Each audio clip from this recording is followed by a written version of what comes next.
എന്റെ കാര്യങ്ങളൊക്കെ ഞാൻ തന്നെ നോക്കിക്കോളാം. ഗർഭിണിയായിരിക്കുന്ന സമയത്ത് പോലും ഈ വീട്ടിലുള്ള ചിലര് ചേച്ചിയെ ദ്രോഹിക്കാൻ മാത്രമേ ശ്രമിക്കുള്ളൂ. ഒന്നുമില്ലെങ്കിലും ഞാനെങ്കിലും ചേച്ചിക്ക് കൂട്ടായി ഇവിടെ ഉണ്ടെങ്കിൽ ചേച്ചിയുടെ അത്യാവശ്യങ്ങളെങ്കിലും നടത്തി തരാൻ പറ്റുമായിരുന്നു.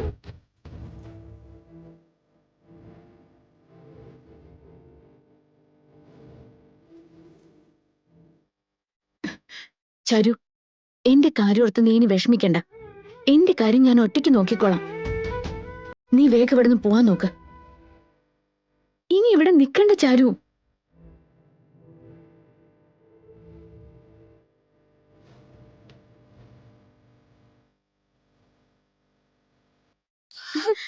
ശരി ചേച്ചി, ചേച്ചി ആരോഗ്യം നോക്കിക്കോണം.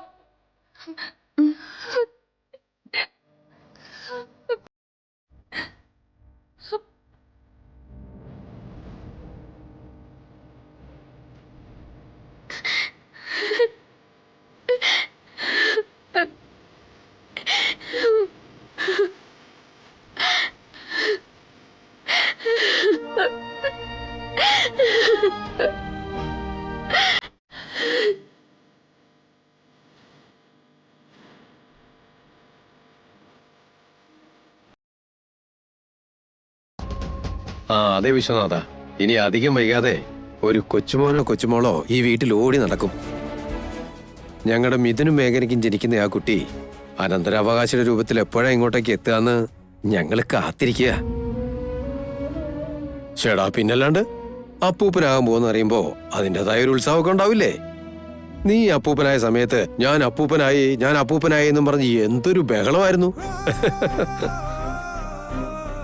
ഒന്ന് വിട്ടുപിടിക്കടാ, കുഞ്ഞൊന്ന് ജനിച്ചോട്ടെ, അപ്പൊ നമ്മുടെ ക്ലബിലെ കൂട്ടുകാർക്കെല്ലാം ചെലവ് ചെയ്താ പോരെ.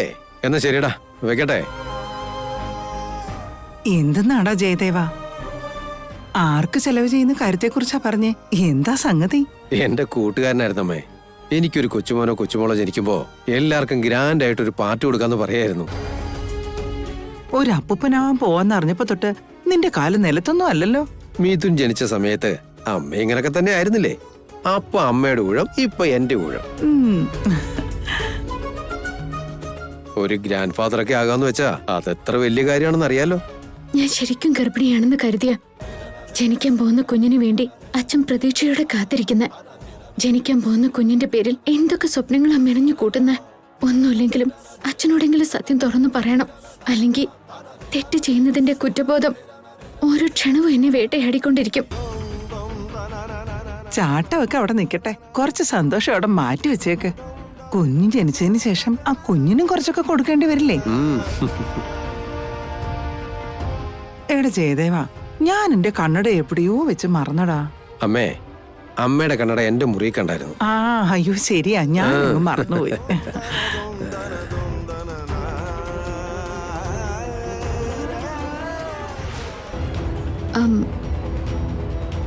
അച്ഛനെ എന്തെടുക്ക? മോളെ മേഘനെ, എന്തു പറ്റി മോളെ? വാ, വന്നിവിടെ ഇരിക്ക. എന്താ കാര്യം? ആക്ച്വലി ഞാൻ അച്ഛനോട് എനിക്ക് എന്താ മേഘനെ, നിനക്കെന്താ ഉറക്കം വരുന്നില്ലായിരുന്നു? ഞാൻ കിടക്കാൻ വേണ്ടി പോവാൻ തുടങ്ങുമായിരുന്നു അച്ഛാ. പക്ഷെ അതിനു മുമ്പ് അച്ഛനോട് എനിക്കൊരു കാര്യം പറയാൻ. മോളെ മേഘനെ, നീ ഇപ്പൊ പഴയ ആളല്ലെന്ന് അറിയാലോ. ഈ സമയത്ത് ആരോഗ്യത്തിന്റെ കാര്യത്തിൽ നല്ല ശ്രദ്ധയുണ്ടാവണം. ഉറക്കമൊക്കെ കൃത്യസമയത്ത് വേണ്ടേ? അതൊന്നും അല്ല അച്ഛ ഇവിടുത്തെ കാര്യം. എനിക്ക് അച്ഛനോട് വളരെ പ്രധാനപ്പെട്ടൊരു സംഗതി. ഓ, അത് ശരി. ചാരുവിനെ കുറിച്ച് പറയാൻ വേണ്ടിയായിരിക്കും അല്ലേ? മോളെ, പ്രിയമത മനസ്സിലെന്തോ കുശുമ്പം വെച്ചോണ്ട് അവളെ വേണ്ടാത്തൊക്കെ പറഞ്ഞതാ. ആ കാര്യം ഞങ്ങൾക്കെല്ലാവർക്കും മനസ്സിലാകുകയും ചെയ്തു. ചാരു തെറ്റുകാരിയാണെന്നോ സ്വഭാവദൂഷ്യമുള്ള കുട്ടിയാണെന്നോ ഞങ്ങളാരും ഒരിക്കലും കരുതിയിട്ടില്ല മോളെ. പ്രിയമത പറഞ്ഞത് നീ നിന്റെ മനസ്സിൽ നിന്ന് അപ്പാടെ അങ്ങ് മായ്ച്ചു കളഞ്ഞേര്. അതല്ല അച്ഛ കാര്യം. എനിക്കെല്ലാം മനസ്സിലായി. നാളെയാണ് പുതിയ പ്രോജക്റ്റിന്റെ പ്രസന്റേഷൻ അല്ലേ? അതോർത്തുള്ള ടെൻഷൻ ആയിരിക്കും അല്ലേ നിനക്ക്? അങ്ങനത്തെ ടെൻഷനൊന്നുമില്ല. ഞാൻ ഇപ്പൊ പറയാൻ. മോളെ മേഘനെ, അത് ഇമ്പോർട്ടന്റ് പ്രോജക്റ്റ് തന്നെയാണ്, അതൊക്കെ എനിക്ക് മനസ്സിലാവും.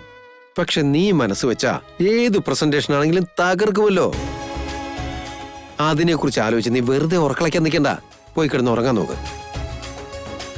കോൺഫിഡന്റ് ആയിട്ടിരിക്കെ. പ്രസന്റേഷനൊക്കെ നീ കലക്കില്ലേ മോളെ, എനിക്ക് ഉറപ്പാ. അതുകൊണ്ടല്ല അച്ഛാ, എടാ മിഥുനെ, നീ ഇവിടെ ഉണ്ടായിട്ട് എന്താടാ പ്രയോജനം? മേഘനയുടെ ഇപ്പോഴത്തെ അവസ്ഥ നിനക്ക് അറിയാവുന്നതല്ലേ? കൃത്യസമയത്ത് കഴിച്ച് കൃത്യസമയത്ത് തന്നെ ഉറങ്ങണം. നിനക്കിതൊക്കെ ഞാൻ പറഞ്ഞു തന്നിട്ട് വേണം അറിയാൻ. ഡാഡ്, അത് ഡാഡ് മേഘനോട് പറ, എന്നോട് പറഞ്ഞിട്ട് എന്താ കാര്യം? ഒരു ഭർത്താവ് എന്ന നിലയ്ക്ക് ഇതൊക്കെ നോക്കേണ്ടത് നിന്റെ റെസ്പോൺസിബിലിറ്റി അല്ലേ? മേഘന ആരോഗ്യവതിയായിരുന്നാലല്ലേ ജനിക്കാൻ പോകുന്ന കുഞ്ഞിനും ആരോഗ്യം ഉണ്ടാവൂ.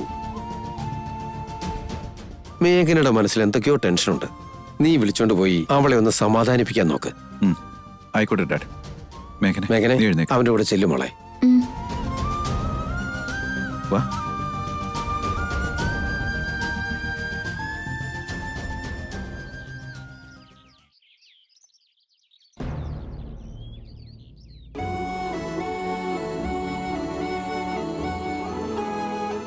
ഇന്ന് നടക്കാൻ പോകുന്ന പ്രസന്റേഷൻ മിഥുനേട്ടന്റെ ജീവിതത്തിൽ ഒത്തിരി പ്രാധാന്യമുള്ളതാ.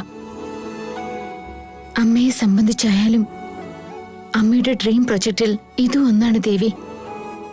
ഇന്ന് ഞങ്ങളുടെ ഈ പ്രസന്റേഷൻ നല്ല രീതിയിൽ നടക്കണമെന്നും എങ്ങനെയെങ്കിലും ഈ പ്രൊജക്റ്റ് മിഥുനേട്ടന് തന്നെ കിട്ടണമെന്നും ഞാൻ പ്രാർത്ഥിച്ചോട്ടെ.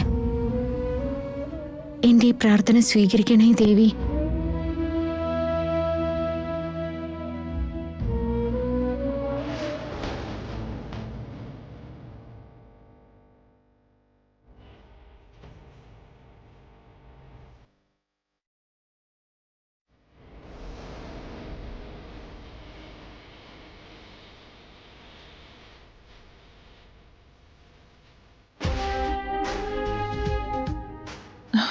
മഞ്ജരി, എന്തൊക്കെ ഇവിടെ നടക്കുന്നേ? അതിനു മാത്രം എന്തുണ്ടായി? കൊടുമുടി കയറി കൊടി കുത്തിയവന്റെ മുമ്പിൽ കാശിന് കൊള്ളാത്തൊരു കന്നാലി വന്ന് വീരവാദം മുഴക്കിയത്രേ. നിങ്ങളുടെ ബിരുദാനന്തര ബിരുദങ്ങൾക്കും നിങ്ങളുടെ എക്സ്പീരിയൻസിന്റെ മുമ്പിൽ ഇന്നലെ പെയ്ത മഴയ്ക്ക് മുളച്ചു പൊങ്ങിയ ഒരു തകര മേഘന കിടന്ന് വിളയുന്ന കണ്ടില്ലേ മഞ്ജരി? പട്ടിക്കാട്ടിലെ ഒരു പൊരട്ട സ്ത്രീ അവളുടെ പ്രതിഭ തെളിക്കാനായി നിങ്ങളുടെ മുമ്പിൽ കിടന്ന് തിമിർത്താടുകല്ലേ. യഥാർത്ഥത്തിൽ ഇത്രയും വലിയ പ്രോജക്ട് മേഘനയുടെ കയ്യിലോട്ട് വെച്ചു കൊടുത്തത് എന്തിനാന്ന് എനിക്കിപ്പോഴും മനസ്സിലാവാത്തെ. ഞാൻ എന്ത് ചെയ്യാൻ ആന്റി? മേഘന ഓഫീസിൽ കിടന്ന് പ്രസംഗിക്കുകയും 4 സജഷൻസ് പറയുകയും ചെയ്തപ്പോ മിഥുൻ ഉടനെ അവളെ അങ്ങ് തലേ കയറ്റി വെച്ചോണ്ട് ആടുകല്ലേ. മേഘനയ്ക്കല്ലാണ്ട് ഇനി ഈ പ്രൊജക്ടിന്റെ പ്രസന്റേഷൻ മറ്റാർക്കും കഴിയില്ലെന്ന പോലെ എത്ര വലിയ പ്രൊജക്റ്റാ കൊണ്ടുപോയി അവളുടെ കയ്യിൽ വെച്ചു കൊടുത്തേ. എന്റെ ബുദ്ധിയുടെ അനുഭവത്തിന്റെ മുമ്പിൽ തല കുനിച്ച് നിൽക്കേണ്ടിയിരുന്ന ആ മേഘനയെ എത്ര വലിയ ഉത്തരവാദിത്വം ഏൽപ്പിച്ചേക്കുന്നേ. എനിക്കിതിലൊന്നും ചെയ്യാൻ പറ്റിയില്ല. ചില നേരത്ത് മിഥുന്റെ തലയ്ക്ക് ഓളം ആണോന്ന് വരെ തോന്നിപ്പോവാ. കച്ചവട തിമിംഗലങ്ങൾ എല്ലാവരും കൂടി മത്സരിച്ച് കാത്തിരിക്കുന്ന എത്ര വലിയ പ്രോജക്റ്റാ മഞ്ജരി ഇത്. ഇക്കാര്യത്തിൽ നീ കുറച്ചുകൂടെ ശ്രദ്ധിക്കേണ്ടതായിരുന്നു മഞ്ജരി. നീ ഇതൊന്നും ഇവിടം വരെ എത്തിക്കാൻ അനുവദിക്കരുതായിരുന്നു. അതൊന്നും എനിക്ക് അറിയാത്ത കാര്യങ്ങളല്ലല്ലോ ആന്റി. മിഥുന്റെ റൈറ്റ് ഹാൻഡ് ആയ ഞാനല്ലേ വലിയ പ്രോജക്ടിന്റെ കാര്യങ്ങൾ ഡീൽ ചെയ്യേണ്ടിയിരുന്നത്. അതിനു പകരം എന്നെ പോലും മാറ്റി നിർത്തിക്കൊണ്ട് മേഘനെ അത് ഏൽപ്പിച്ചെങ്കിൽ എനിക്കത് എത്ര വലിയ ഇൻസൾട്ട് ആയിരിക്കും എന്ന് ചിന്തിച്ചു നോക്കി. എന്നെ ലാഭം വിധം ഞാൻ പറഞ്ഞു നോക്കിയതാ. പക്ഷെ മിഥുൻ കേട്ടിട്ട് വേണ്ടേ? അതുകൊണ്ടാ പിന്നൊന്നും പറയാൻ പോവാഞ്ഞ്. നീ ഒന്ന് പോടി. ശരി വാ.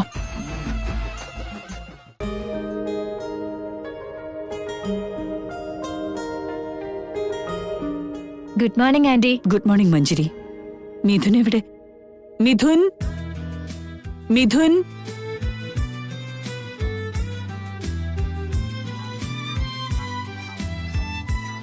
മോം, പ്രസന്റേഷന് സമയായില്ലേ, നമുക്ക് ഇറങ്ങിയാലോ? ഒരു മിനിറ്റ് നിൽക്കുമോ? മേഘനെ, മേഘനെ, എല്ലാം റെഡിയാണല്ലോ? റെഡിയാണ് മിഥുനേട്ടാ. ഈ ഫയൽ എന്റെ കയ്യിലിരിക്കട്ടെ മേഘനെ.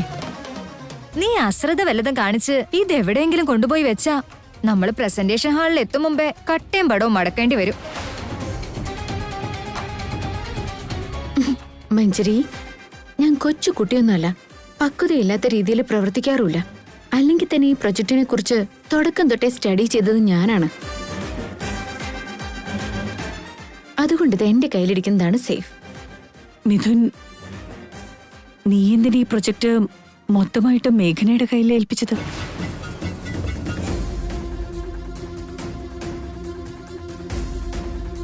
വലിയ വലിയ പ്രൊജക്ടുകളുടെയൊക്കെ പ്രസന്റേഷന്റെ കാര്യത്തില് നിനക്കും മഞ്ജരിക്കുമല്ലേ എക്സ്പീരിയൻസ് ഉള്ളത്. അനുഭവമുള്ളവരെയൊക്കെ മാറ്റി നിർത്തിക്കൊണ്ട് ഒന്നും അറിയാത്ത മേഘനയുടെ കയ്യിലേക്ക് ഇതെല്ലാം നീ എന്തിനു വെച്ചു കൊടുത്തു മിഥുൻ? എല്ലാത്തിനും എക്സ്പീരിയൻസ് മാത്രം പോരമോ? ചിലതൊക്കെ നമുക്ക് ആത്മവിശ്വാസം ഉണ്ടെങ്കിലും നടക്കും.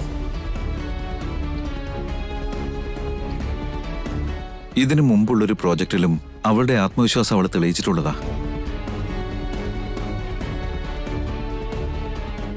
വലിയ രീതിയിലുള്ള അനുഭവങ്ങളൊന്നും ഇല്ലെങ്കിലും ക്ലയൻസിനെ തൃപ്തിപ്പെടുത്താൻ അവൾക്ക് കഴിഞ്ഞു. അങ്ങനെ വളരെ നല്ലൊരു പ്രോജക്റ്റ് നമ്മുടെ കമ്പനിക്ക് കിട്ടാൻ അന്ന് ഇവളാ കാരണം.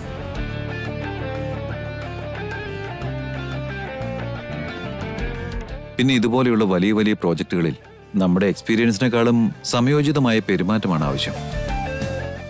ആ രീതി ചിന്തിച്ചു നോക്കുമ്പോൾ നമ്മളെക്കാളും ഒക്കെ എത്രയോ മുമ്പിലാണ് മേഘന. അത് അവൾ തെളിയിക്കുകയും ചെയ്തത്.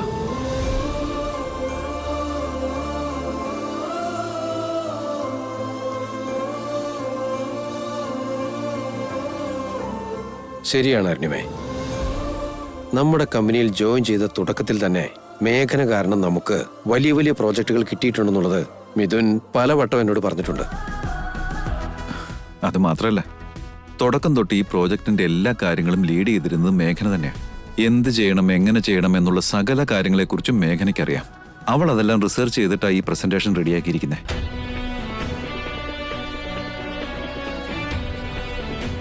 അതുകൊണ്ട് തന്നെ ഇന്ന് അവള് പ്രസന്റേഷൻ നടത്തുന്നതാ ശരി. എന്നാലും മോനെ ഓം, എനിക്ക് നല്ല വിശ്വാസം ഉണ്ടല്ലോ. ആയിക്കോട്ടെ, എന്ന് നമുക്ക് ഇറങ്ങാം. Bye dad. All the best. Bye അച്ഛമ്മേ.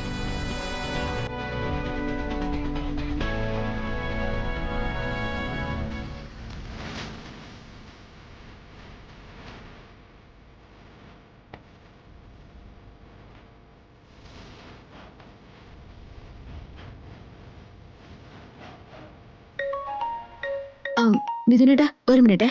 നമ്മുടെ ഓഫീസിൽ നിന്ന് ഒരു കോള് വരുന്നുണ്ട്. ഹലോ രാജേട്ടാ, പറഞ്ഞോളൂ.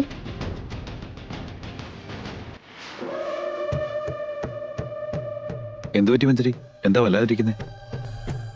മിഥുൻ, ചില നേരത്തെ നിന്റെ നടപടികൾ കാണുമ്പോ വിവരമില്ലാത്ത രീതിയിലായി പോകുന്നുണ്ടോന്ന് എനിക്ക് നല്ല സംശയമുണ്ട് കേട്ടോ. അതിനിപ്പോ എന്താ ഉണ്ടായി? ഈ പ്രോജക്റ്റ് മേഘനെ ഏൽപ്പിച്ചത് തുമ്പിയെ കൊണ്ട് കല്ലെടുപ്പിക്കാൻ ശ്രമിക്കുന്നത് പോലെയല്ല മിഥുൻ. ഈ സമയത്ത് നിനക്ക് വേറൊന്നും പറയാനില്ലേ? മേഘനെ ആ പ്രോജക്റ്റ് ഏൽപ്പിച്ചതിന്റെ ഫലം നീ അനുഭവിക്കാൻ പോകുന്നതേ ഉള്ളൂ.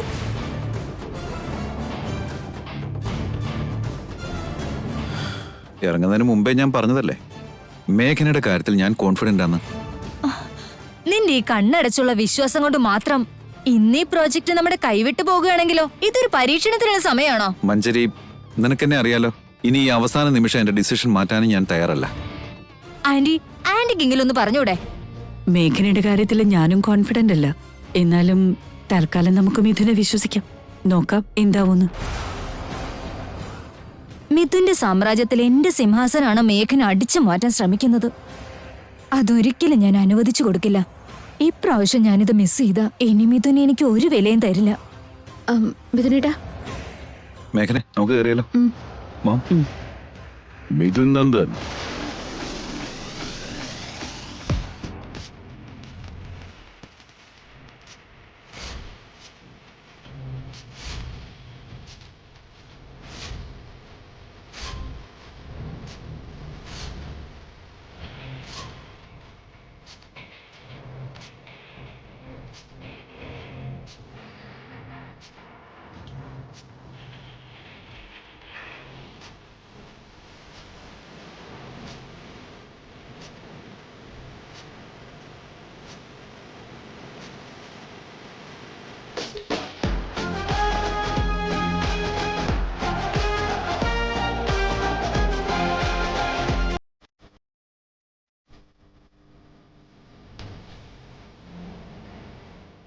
ആകാശത്തെ അമ്പിളിയമ്മാവൻ എത്തിപ്പിടിക്കാൻ വന്നതാണ്. അമ്പിളിയമ്മാവനെ കയ്യിലെടുക്കാനും ഈ മിഥുൻ നന്ദന് കഴിവുണ്ടെന്നുള്ള കാര്യം ലോകത്തിന്റെ മുമ്പിലൊന്ന് തെളിയിച്ചേക്കാന്ന് വെച്ചു. നിന്റെ ഈ അന്ധമായ ഓവർ കോൺഫിഡൻസ് നല്ലതിനല്ല മിഥുൻ. ആത്മവിശ്വാസം ഉണ്ടെങ്കിലേ എന്തെങ്കിലും നേടാനാവൂ എന്ന് ഞാൻ പണ്ടേ പഠിച്ചതാണ് പ്രവീണ.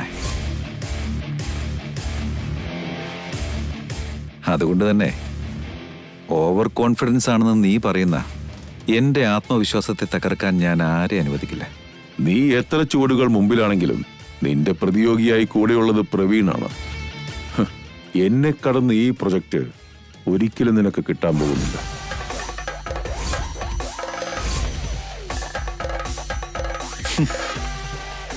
ഒരു പ്രവീൺ മാധവല്ല, ഇനി ഒരു 100 പ്രവീൺ മാധവ് എന്റെ മുമ്പിൽ ഒരുമിച്ച് വന്നു നിന്നാലും എന്നെ കടത്തി വെട്ടാൻ നോക്കിയാലും ആ തടസ്സങ്ങളെല്ലാം മറികടന്ന് എനിക്ക് എന്റെ ലക്ഷ്യത്തിലെത്താൻ അറിയാം. ഞാൻ കൊതിച്ചതെല്ലാം കൈവശപ്പെടുത്തുകയും ചെയ്യും. നിന്റെ ചിറകുകൾക്ക് ഇല്ലാത്ത ശക്തി ഉണ്ടെന്നുള്ള അമിത വിശ്വാസത്തിൽ പരുന്തിനെയാണ് നീ കൊത്തിവീഴ്ത്താൻ ശ്രമിക്കുന്നത്.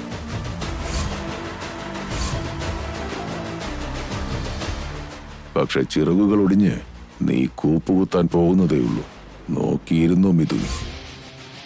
മിഥുനേട്ടന്റെ ചിറകൊടിയുന്നത് അവിടെ നിൽക്കട്ടെ. ഒടുവിൽ ഈ പ്രൊജക്ട് മിഥുനേട്ടന്റെ കൈകളിൽ എത്തിയ ശേഷം നിന്റെ ശ്വാസം നിലച്ചപ്പോ അത് നീ നോക്കിക്കോ. കാരണം എന്തെന്നാൽ കൂനറിയാതെ ഞെളിയാൻ ശ്രമിക്കുന്നത് നീയാണ് മാധവ്. മിഥുനേട്ടന് അർഹതപ്പെട്ടിരിക്കുന്ന ഈ പ്രൊജക്ട് ഞങ്ങൾക്ക് തന്നെ കിട്ടും. എന്നാൽ ശരി, അതൊന്ന് നോക്കിക്കളെ.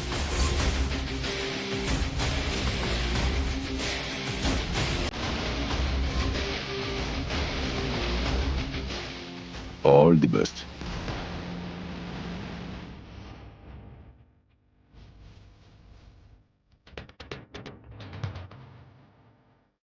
മിഥുൻ, വിഷമിക്കേണ്ട, വാ.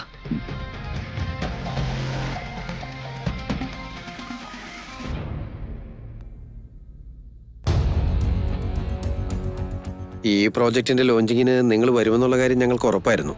അതുപോലെ വരികയും ചെയ്തല്ലോ. നിങ്ങളുള്ളപ്പോൾ ബാക്കി കൺസ്ട്രക്ഷൻ കമ്പനീസിന് ഇവിടെ പിടിച്ചു നിൽക്കാൻ പറ്റില്ല.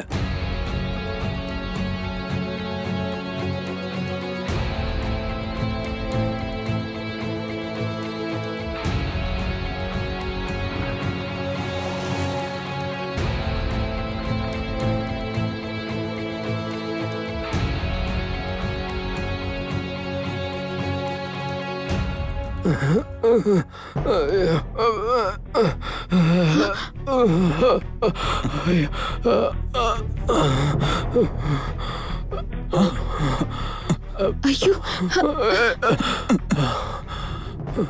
അയ്യോ, എന്താ ചേട്ടാ, എന്താ പറ്റി? എന്താ പറ്റിയത് ചേട്ടാ? നല്ല സുഖമില്ലാന്ന് തോന്നുന്നല്ലോ കണ്ടിട്ട്. ഈ പ്രായത്തിൽ ഇതിന്റെ വല്ല ആവശ്യമുണ്ടോ? വേറെന്ത് ചെയ്യാനാ മോനെ, ഞങ്ങളെ പോലത്തെ പാവങ്ങൾക്ക് ഒരു നേരം കഴിക്കണമെങ്കിൽ പണിയെടുത്തല്ലേ പറ്റൂ. ഇപ്പോഴാണെങ്കിൽ എൻ്റെ മോള് സുഖമില്ലാതെ കിടപ്പാ. ഒരു വലിയ ഓപ്പറേഷൻ ചെയ്യാനുണ്ട്. അതിനുള്ള കാശും കണ്ടെത്തണ്ടേ. അതിന് നിങ്ങളുടെ മോൾക്ക് എന്തോ പറ്റിയെന്നാ? വയറ്റിൽ എന്തോ ഒരു മുഴയാണെന്നാ പറഞ്ഞ് പെട്ടെന്ന് ഓപ്പറേഷൻ ചെയ്യാൻ പറഞ്ഞിരിക്കുക. അതിനുള്ള കാശും എൻ്റെ അടുത്തില്ല മോനെ. ചേട്ടൻ അതൊന്നും ഓർത്ത് വിഷമിക്കാതിരിക്കും. എനിക്കറിയാവുന്ന ഒരു ഫൗണ്ടേഷൻ ഉണ്ട്. അവരുടെ അടുത്തേക്ക് ചെന്നാ അവര് ഫ്രീ ആയിട്ട് ഓപ്പറേഷൻ ചെയ്തു തരും. അയ്യോ, അതാരാ മോനെ ആ ദൈവം? ഉണ്ട്, ഞാൻ പറയാം. ഇപ്പൊ തന്നെ അവരെ വിളിച്ച് സംസാരിക്കാം.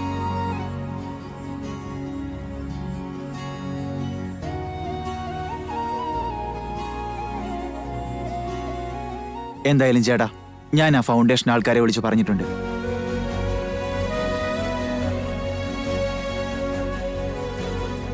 ഇതാ, ഈ നമ്പറിലേക്ക് ഒന്ന് വിളിച്ചിട്ട് നിങ്ങളുടെ മോളുടെ അവസ്ഥ എന്താണെന്ന് അവരോട് പറയും. അവിടെ കൊണ്ടുവന്നാ നിങ്ങളുടെ മോളുടെ ഓപ്പറേഷൻ ഫ്രീ ആയിട്ട് അവർ ചെയ്യും. വലിയ ഉപകാരമുണ്ട് മോനെ. ഈ സഹായം ഞാൻ ഈ ജന്മം മറക്കില്ല. അയ്യോ ചേട്ടാ, എന്റെ മുമ്പിൽ കൈകോപ്പല്ലേ. ഞാൻ നിങ്ങളെക്കാളൊക്കെ ചെറിയ ആളാ.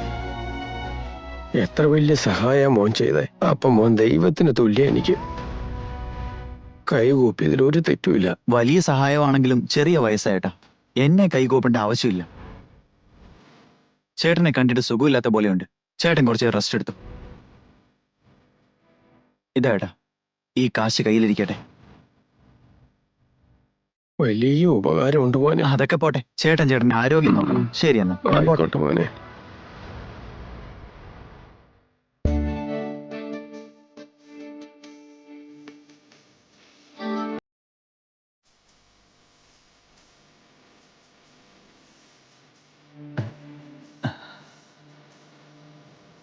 ഹായ് മേഘന ചേച്ചി, സുഖമാണല്ലോ അല്ലേ? എന്നെ ചേച്ചിക്ക് ഓർമ്മയുണ്ടോ? ഓർമ്മയൊക്കെയുണ്ട്. നീ ഒന്നും ഇങ്ങോട്ട് വന്ന ഒരു കാര്യം പറയണ. മേഘന ചേച്ചി എന്താ കാര്യമെന്ന് പറഞ്ഞില്ലല്ലോ. അവിടെ ആരാ നിൽക്കുന്നെന്ന് കണ്ടോ? സഞ്ജനയുടെ ഏട്ടനും വയ്യമ്മയാ. ഇപ്പൊ നിന്നിവിടെ കണ്ട അയാൾ ആര്, എന്തിനാ സംസാരിച്ചെന്നൊക്കെ പല ചോദ്യങ്ങൾ ചോദിക്കും. അങ്ങനെ വല്ലതും സംഭവിച്ചാ സഞ്ജനയായിട്ടുള്ള നിന്റെ കല്യാണം പിന്നെ വലിയൊരു പ്രശ്നമായിട്ട് മാറും. അയ്യോ, ഞാൻ അങ്ങനെയൊന്നും ചിന്തിച്ചില്ല ചേച്ചി. അല്ല, നീ എന്തിനാ ഇങ്ങോട്ട് വന്നത്? ഞങ്ങളുടെ കമ്പനി പറഞ്ഞയച്ചതാ ഈ പ്രോജക്റ്റിന്റെ ഡീറ്റെയിൽസ് ഒക്കെ മനസ്സിലാക്കിയിട്ട് ഫർദർ പ്രോജക്റ്റിൽ ഇംപ്ലിമെന്റ് ചെയ്യാനായിട്ടാ. അതിരിക്കട്ടെ ചേച്ചി, സഞ്ജനയുടെ എന്റെയും കല്യാണത്തിന്റെ കാര്യങ്ങൾ എന്തെങ്കിലും ആയോ? അതൊക്കെ നമുക്കിത് കഴിഞ്ഞിട്ട് ആലോചിക്കാം. തൽക്കാലം ഞാൻ പൊക്കോട്ടെ. കുറെ നേരം നിന്നോട് സംസാരിച്ചു നിന്നാ എല്ലാവർക്കും സംശയം വരും. എന്നാ പിന്നെ ഞാൻ അങ്ങോട്ട് ചെല്ലട്ടെ. അയ്യോ അയ്യോ, ഞാൻ ശ്രദ്ധിച്ചില്ലായിരുന്നു. ആരോ എന്റെ പുറകിൽ നിന്ന് ഒന്ന് തട്ടിയപ്പോ. സാരല്ല, ഞാൻ പോവാ.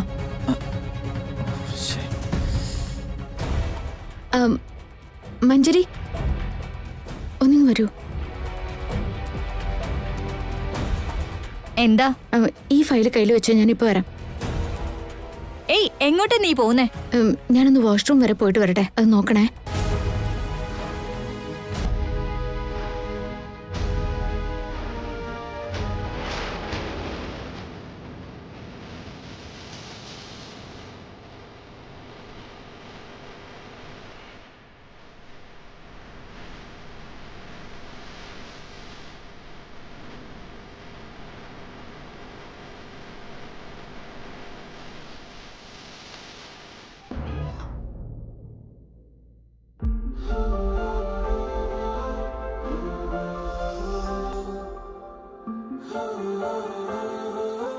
അനിയത്തി ഇവിടെ ഒരുത്തന്റെ പെടലിക്ക് വെച്ചു കൊടുത്തിട്ട് ഇവിടുത്തെ ഇളയ മരുമകളാക്കാൻ നോക്കുന്നേ.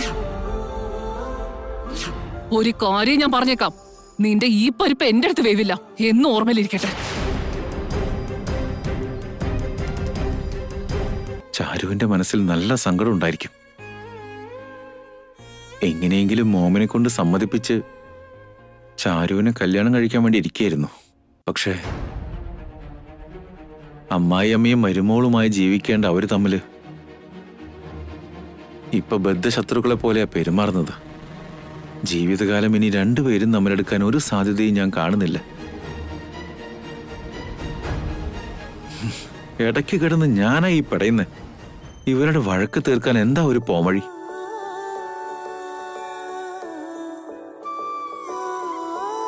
പാവം ചാരു, അവളിപ്പോ ഏത് അവസ്ഥയിലായിരിക്കുമോ എന്തോ. ഒന്ന് വിളിച്ച് കാര്യങ്ങളൊക്കെ ഒന്ന് അന്വേഷിച്ച് നോക്കാം.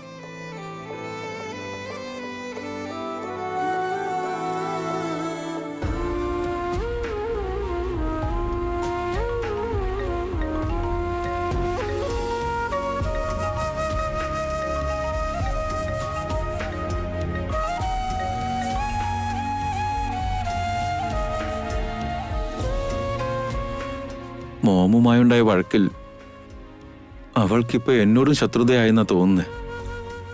അതുകൊണ്ടായിരിക്കും ഫോൺ കട്ട് ചെയ്തത്. ശരിയായിക്കോളെന്ന് കരുതി ഞാൻ ഇടപെടാഞ്ഞേ. പക്ഷെ പ്രശ്നം വലുതായിക്കൊണ്ടിരിക്കുകയാണല്ലോ.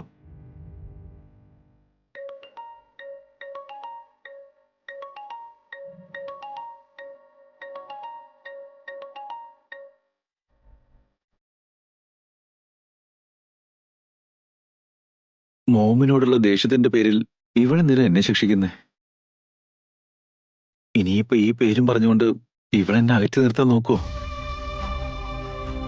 ചാരുവിന്റെ ദേഷ്യം മാറാൻ ഞാൻ ഇനി എന്താ ചെയ്യണ്ടേ? അവളെ നഷ്ടപ്പെടുത്താൻ ഞാൻ ഒരിക്കലും തയ്യാറല്ല. ഛേ, ഇന്നുവരെ അവൾ അവളുടെ പ്രണയം എന്നോട് തുറന്നു പറഞ്ഞിട്ടില്ല. ഇനിയിപ്പോ അതൊരിക്കലും എന്നോട് തുറന്നു പറയുമെന്നും എനിക്ക് തോന്നുന്നില്ല. എന്നോട് ക്ഷമിക്കണം വിവേക്. ഇത്രയും വലിയൊരു സംഭവത്തിന് ശേഷം നിന്നോടുള്ള ഇഷ്ടം എനിക്ക് തുറന്നു പറയാനാവില്ല. വലിയ വീട്ടിലെ ചെറുക്കന്റെ പ്രേമം കണ്ട് മോഹിക്കാൻ എനിക്ക് വയ്യ വിവേക്. നിനക്ക് ചേരുന്നവളല്ല ഞാൻ. നിന്റെ മനസ്സിൽ എന്നോട് ഇഷ്ടം മാത്രമേ ഉള്ളൂ. പക്ഷെ നിന്റെ അമ്മയുടെ സമ്മതമില്ലാതെ നമുക്കൊന്നിക്കാനും ആവില്ലല്ലോ. അമ്മയെ മാറ്റി നിർത്തി നീ എന്നെ സ്വീകരിച്ചാലും ആ വീട്ടിലെ സമാധാനമായിട്ട് ഒരു വേള എനിക്ക് നിൽക്കാൻ പറ്റില്ല. ഇതിലും ഭേദം നീ എന്നെ മറക്കുന്നതാണ് വിവേക്.